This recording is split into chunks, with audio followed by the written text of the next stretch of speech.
చిత్తూరు జిల్లాలో రోడ్డు భద్రతా మాసోత్సవాలు నిర్వహించారు. ముఖ్య అతిథిగా జిల్లా కలెక్టర్ సుమిత్ కుమార్ హాజరై జెండా ఊపి ర్యాలీ ప్రారంభించారు. చిత్తూరు పోలీస్ పరేడ్ గ్రౌండ్ వద్ద ఉన్న ఆర్డీఓ కార్యాలయం నుండి గాంధీ సర్కిల్ వరకు చేరుకొని తిరిగి పీవీకెన్ కళాశాల వరకు ర్యాలీ చేశారు.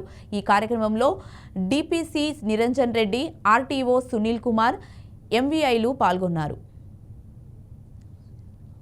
నమస్కారం. సడక్ సురక్ష అభియాన్ కింద గత 15 జనవరి నుంచి 16 ఫిబ్రవరి వరకు ఒక నెల ప్రోగ్రాం జిల్లా వ్యాప్తంగా కండక్ట్ చేయడం జరుగుతుంది.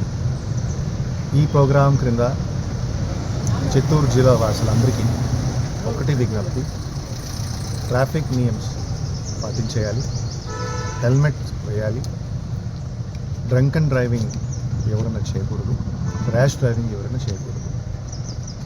ఒక 3 సంవత్సరం డేటా చూస్తే 2021, 22, 23, 24 మరియు 24, 25 డేటా చూస్తే జిల్లాలో సుమారుగా 3